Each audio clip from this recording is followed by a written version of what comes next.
a gente fala que vocês aqui, os pequenos empresários, microempreendedores, são os verdadeiros protagonistas deste programa, porque sim, é verdade, você pode participar deste programa, é muito fácil, basta você preencher um formulário. Eu sempre peço aqui para a técnica colocar o QR Code durante o programa, assim você pode apontar a câmera do seu celular, preencher esse formulário, já participa aqui conosco, olha só. Tá aí na tela, basta você aí preencher e participar aqui, porque você vai entrar em contato, além do nosso grande elenco aqui, você vai entrar em contato com as maiores personalidades do empreendedorismo brasileiro. Hoje a gente vai ter um convidado de peso, mas antes eu vou cumprimentar meu camarada, meu amigo, que eu tenho visto ele correndo por aí, caminhando, as caminhadas peripatéticas. É. Um cara que sempre tá aí. Você esteve ontem na caminhada peripatética, eu percebi. Você faz umas lives ali, já conversando com a audiência, filosofando e praticando esporte. 5 quilômetros. Andamos Muito ontem bom. 5 quilômetros nos papos peripatéticos, seu Eric Surita. Tô gostando de ver. Vamos fazer um dia juntos, hein? Faremos. Papo peripatético, eu e você. Fechado. Fechado? Fechado. Soquinho. Olha, hoje a régua deste programa aumenta ainda mais. Daqui a pouco eu não sei como é que nós vamos fazer pra pular essa régua. Eu tô com medo já. Cara. E a nossa régua tá aumentando, hein? Olha É só. brincadeira, não. O Davi Braga já vai chegar Vai aqui, chegar mas daqui eu a quero pouco. que você apresente o convidado. Com toda a honra. da noite. E ainda mais ainda que o nome dele é um nome muito lindo. Entendeu? Teu xará. Menino lindo. Ó, o nosso convidado de hoje transformou uma loja de 20 metros quadrados em um negócio de mais de 12 bilhões ao ano. Foi eleito o maior vendedor do mundo pelo Guinness Books em 2014. Ele é o fundador da Ricardo Eletro e da R1 Escola da Vida Real. E hoje está envolvido com um projeto sobre educação empresarial para compartilhar mais de 30 anos de expertise no mercado. Seja muito bem-vindo, Ricardo Nunes! Obrigado. Muito bom. Uma apresentação dessa, eu vou te contar, viu? Não é? Uma apresentação dessa, mais 10 reais, então uma Heineken. Ricardo, como é que tá? Beleza? Tudo bem, obrigado pelo convite, Eric. Obrigado, Ricardo, por o convite de estar com vocês aqui. Vão Nós é que contribuir com os agradecemos. empreendedores aí, né? Como é que tá, cara? Como é que foi essa guinada aí do varejão, não é? Porque você sempre foi um cara do varejão e agora tá aí na educação empresarial, tanto com a RGV como a R1. RGV e R1. Na verdade, pra gente, como eu tô levando exatamente o conhecimento de 30 anos daquilo que eu fiz, na verdade, na Ricardo Eletro, né? Como empreendedor. Né? Porque eu falo que ser empresário nesse país não é fácil. E se você pegar para sair de uma lojinha de 20 metros quadrados para construir uma empresa de 1.100 lojas com 45 mil funcionários, se você me perguntar, eu falo que a Ricardo Eletro quase que era uma escola também de construção de gente. Que eu tinha que fazer com que 45 mil funcionários, juntamente comigo, criasse essa empresa. Então, você perguntar, eu ficava uma boa parte do meu tempo ensinando e tentando treinar todo esse exército de pessoas. Então, para mim, nunca foi... não tenho dificuldade nesse novo segmento meu, por esse motivo. E o outro motivo que comunicação para mim também, não sei se você sabe, desde quando eu fundei a Ricardo Eletro há 33 anos atrás, eu era o garoto propaganda da Ricardo Eletro em termos de comunicação. Então, para mim não foi tão difícil fazer essa transição por esse motivo. E estou levando, logicamente, conhecimento daquilo que eu pratiquei, que também quando você pratica também não fica difícil você levar o Mas conhecimento. você sente saudade, você sente nostalgia ou você se sente mais realizado hoje? Ô, Eric, eu acho que foi uma pergunta muito importante. Eu olho pra lá ou olho pra cá? Olha pra câmera, se Pra você cá, preferir. quiser. Você Olha, preferir. quando você quiser, olha pra casa, é pra lá, na pra verdade- gente, é pra cá. Na verdade, assim, tudo que eu faço muito com intensidade, né? Quando eu tava dentro da Ricardo Eletro, eu trabalhava acho que 36 horas por dia, porque eu não dormia, era 24 horas pensando no negócio, e era um prazer absurdo. Você imagina você construir uma lojinha e virar uma empresa desse tamanho, com tanta gente, tanta coisa. Então, assim, quando eu vendi a empresa em 2018, aí sim eu senti uma loucura. Eu falei, eu acho que eu ia adoecer. Eu fiquei um ano meio que parado, sem saber o que fazer, porque nós vendemos a empresa. E depois que eu entrei nesse novo projeto, que foi o RGV, que é uma mentoria que eu faço com os empresários, o Clube R1, tudo, Aí eu falo que hoje eu tô com a mesma felicidade que eu tava dentro da Ricardo Eletro. Hoje eu me encontrei de novo numa coisa que eu amo fazer, que é lidar com pessoas, com gente. E quando você percebe que o seu projeto tá transformando de verdade a vida dos empresários, aí que você fica mais feliz. Porque eu tinha um amor, e não tenho, né? Porque hoje não existe mais praticamente a Ricardo Eletro, mas tinha um carinho, um amor tão grande para esses 45 funcionários, que é quase a mesma coisa que eu tô fazendo hoje. Hoje os empresários que estão passando comigo, eu ponho um amor por eles. Então eu gosto muito de gente. Então eu tô muito realizado também agora. Muito realizado. Graças a Deus. Você acha que uma das principais características para um grande varejista, para um grande vendedor, é gostar de gente? Eu acho que é o ponto principal do vendedor, né? Primeiro é ele gostar de gente e ter uma característica muito importante, que tem que ser muito humilde, né? Eu falo que o vendedor tem que ser muito humilde. As pessoas me veem muito como um vendedor e tudo, mas na verdade... Era bem realizado, bem sucedido. Para ele ser bem sucedido, ele tem que ser humilde, ele tem que gostar de gente, ele tem que gostar de contato, né?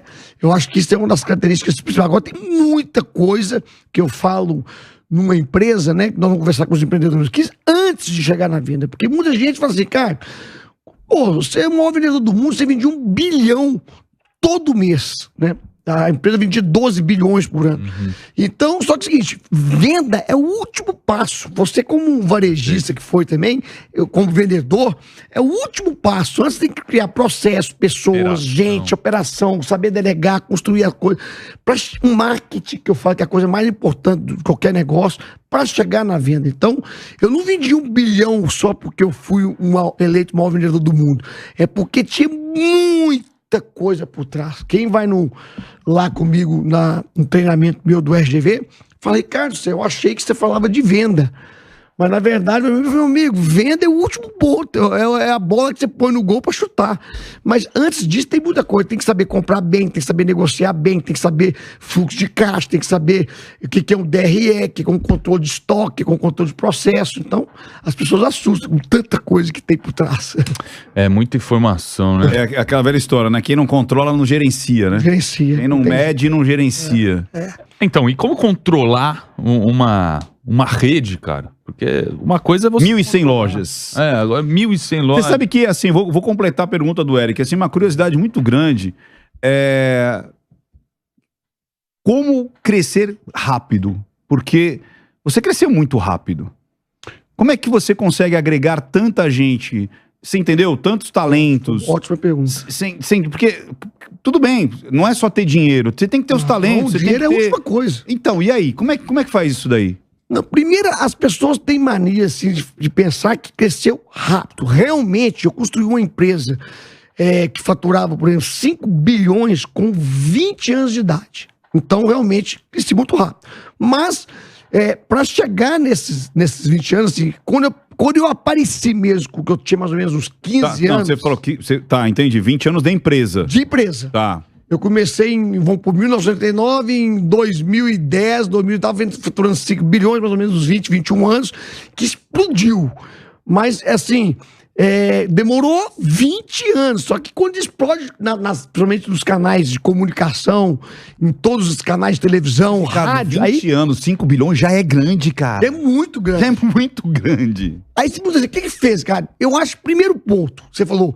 Primeiro, não é só trabalhar. Eu arrumei uma estratégia muito forte de comunicação. Eu percebi um vácuo no mercado que os meus concorrentes, eles tinham uma comunicação muito uniforme. Então, se meus concorrentes, por exemplo, que eu falo assim, Casa Bahia, Magazine Luiza, colocavam uma propaganda de um guarda-roupa, praticamente ficava o mês inteiro que só ali, Casa Bahia, o guarda-roupa e o final Casa Bahia, por exemplo, ou o que fosse, os concorrentes. Eu criei uma comunicação dinâmica que fez com que o consumidor entendesse que eu era diferente. E fui para um caminho, escolhi um caminho de posicionamento que era o preço, que ninguém queria falar de preço, porque preço machuca quem tem um monopólio. Então, se eu sou muito grande, para que eu vou falar de preço? Eu não vou falar de preço. Então, eu achei uma brecha muito importante, criei um posicionamento de preço e isso pegou de uma forma tão forte que onde passava Ricardo Eletro não nascia nem grama. E eu arrumei uma metodologia Então, o posicionamento de preço não era só na propaganda. Eu fiz uma empresa inteira baseado no conceito de preço. Como assim? Desde a faxineira, que tinha que preocupar com quanta gotinha que ele botar do detergente numa privada, no banheiro, do diretor que comprava. Custo extremamente enxuto, negociando uma forma diferenciada com os fornecedores, que eu pegava muito produto que já estava no saldo deles e fazia daquilo o meu boi de piranha, que fazia uma cara tão forte de preço que o pessoal começou a... Explica, eu falei algumas vezes aqui no SOS, explica pra galera o que é o boi de piranha. Eu falo que tem duas coisas que parece que não, mas uma empresa que faturou 12 bilhões, 40 funcionários, nunca largou, que é o boi de piranha e o ursinho de pelúcia. O que é isso? Quando eu comecei minha vida, como eu não tinha condição de vender eletrodoméstico, porque eu comprava de atacadista aqui na 25 de março, eu vendia muito ursinho de pelúcia. O ursinho de pelúcia eu comprava por 100 e vendia por 400, por exemplo. Tinha uma margem de 400, 300%. O eletrodoméstico eu não tinha condição, que era um sonho ter uma loja de eletrodoméstico, só o nome que tinha eletrodoméstico.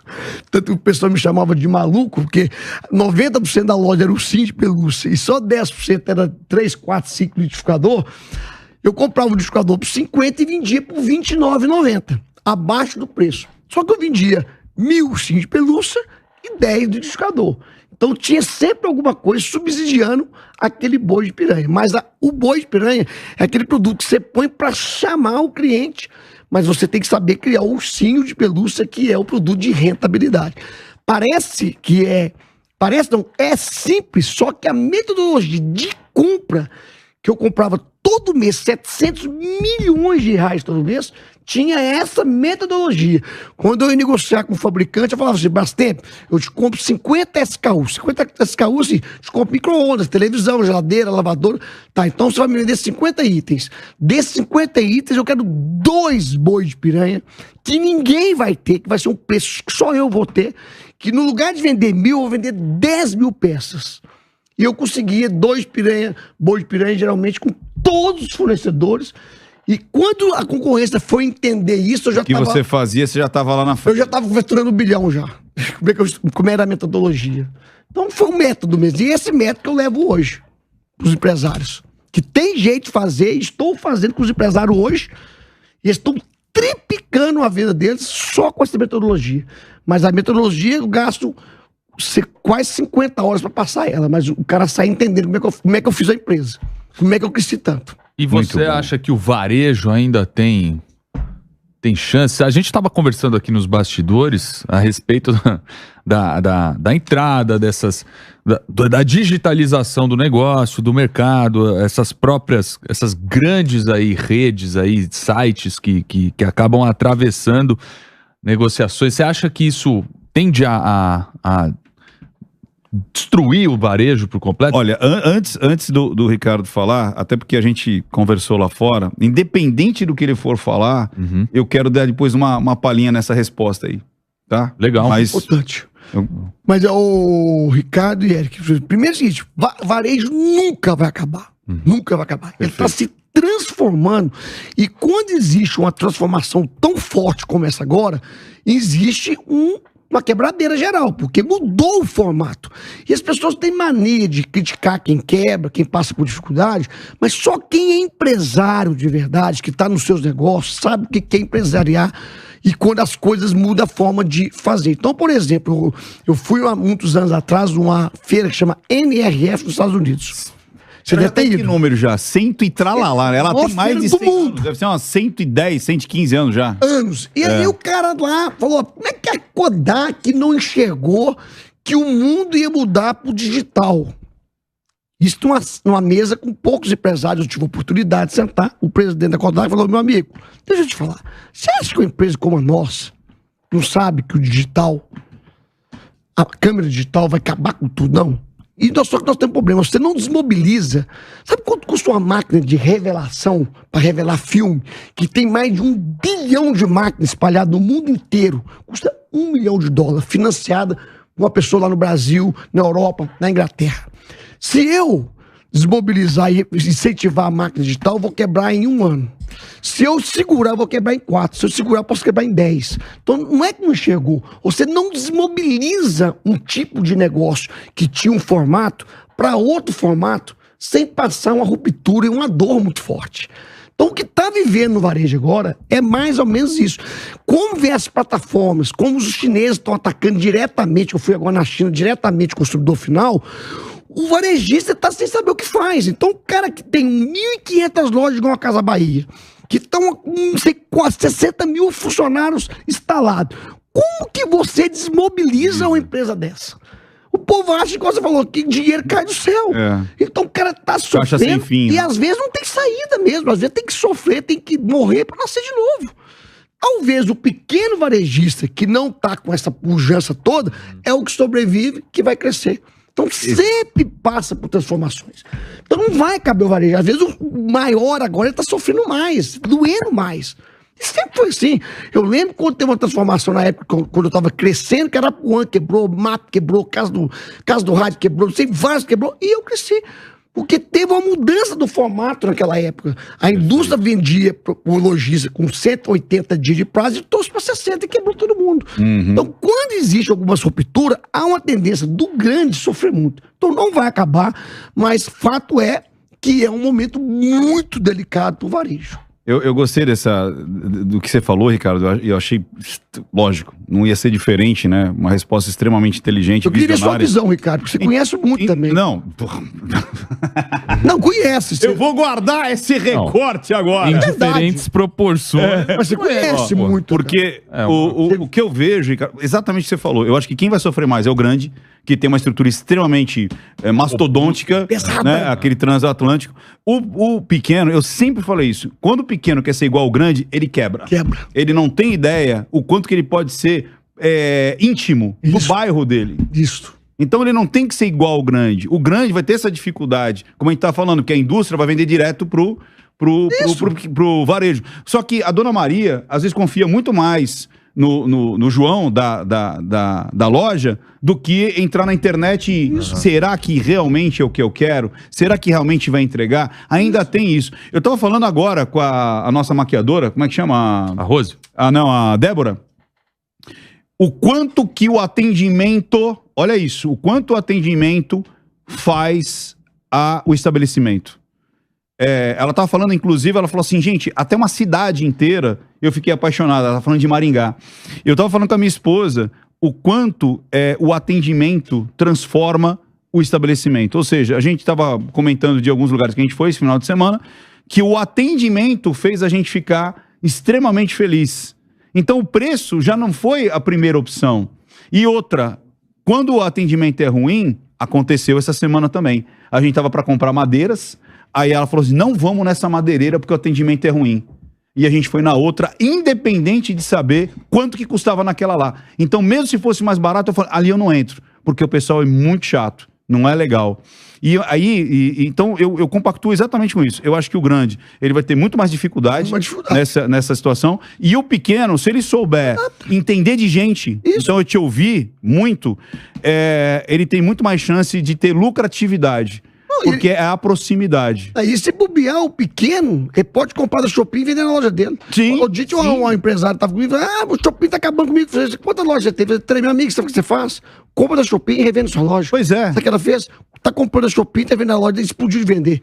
Então, o pequeno tem a flexibilidade de agir rápido. Agora, você pega uma Renner, não vai comprar da Shopee pra vender na loja dela. Porque ela vai sofrer mais. Ganha uma margem muito maior.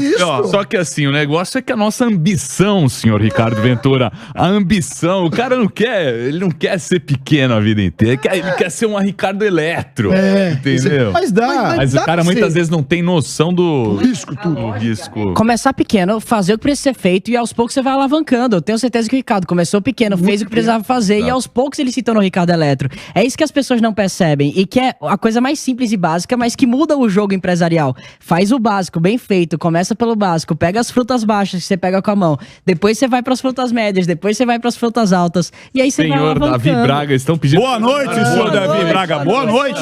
Por favor, se apresente para quem tá assistindo agora aqui o SOS. Prazer, pessoas, meus caros telespectadores do SOS Fala quem é Empreendedor. você, eu sou Meu quem? nome é Davi Braga, Pronto. sou empresário, fundador do grupo Real Deal. E eu sou, na verdade, minha melhor coisa que eu posso dizer é que toda terça-feira eu estou aqui ao lado desses dois gigantes.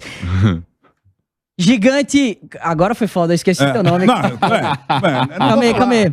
Eu não vou falar. Calma aí. Vou falar. Ricardo Ventura e Eric Surita.